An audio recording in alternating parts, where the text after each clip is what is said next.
Because I haven't been able to stretch for the last 3 months due to my labral hip tear and probably won't be able to till 2021, I've found that trigger point release work on my TFL, glutes and adductors has been a lifesaver mentally and physically. Using physio cream, a couple of trigger point balls and some cork blocks, I'm going to show you how it's done. So for every trigger point release session I do, I always put something in to warm up the muscles. I use physio cream, as I've mentioned before. It's all natural and contains arnica, which is great for bruising.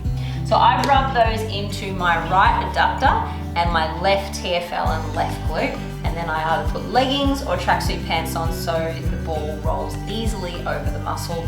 I don't necessarily recommend doing this skin on the ball if you have hair on your legs, because that is really painful. So we're going to start with the TFL, and the TFL is a muscle that runs just underneath your hip bone, down to about here on your thigh, and then connects with the IT band. So if you ever get lateral pain on the outside of your knee, it's always a good idea to come back to the origin of that pain, which is a TFL, and that tightens that muscle and pulls on the IT band. A lot of people like to roll the IT band, but in reality, it's not going to be as effective as releasing the muscle body itself.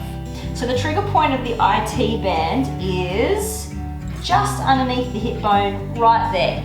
So what I like to do is I usually start with the big ball, I place it on the side and then I roll onto it gently. And then once I'm there, I just kind of roll around in circles and basically warming up that TFL. So when it gets to the smaller ball, which is usually a sharper point, it's not as tight.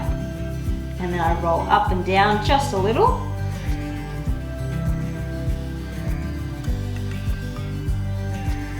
And then once I've done that for a good minute, I then move to the small trigger point ball. So I take that again, just underneath the hip bone, place it on the floor, and then what I do is I roll onto it and you'll find that point pretty quick.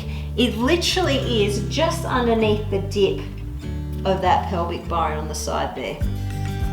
I usually take a couple of deep breaths because this one can be pretty strong, especially if you're someone who sits at your desk a lot, you'll probably feel this. If you get any cramping through the front of the hip, that's the one.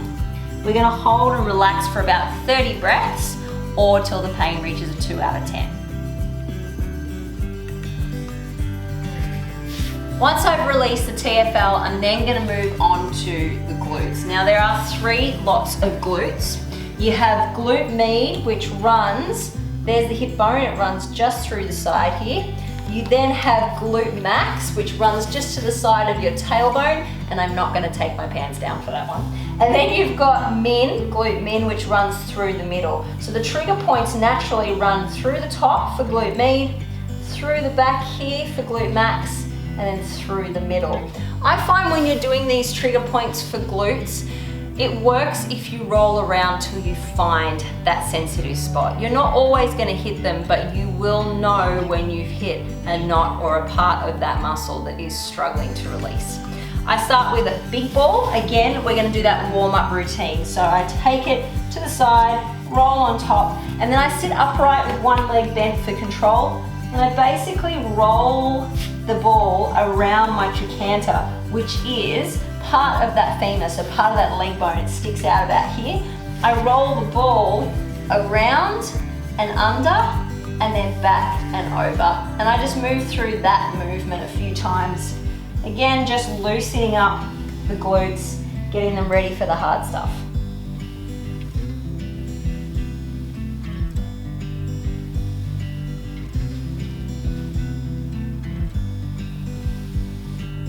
Once I've done that a few times and it's feeling like I'm able to relax into that pressure, I then go for the big ball and put it on the side. What I like to do for the glute med is, because it's very easy for the muscles to collapse around the body, rolling around becomes harder. So I start in this position and move back and forth through those trigger points of the glute med. But then when I want more, I place a block down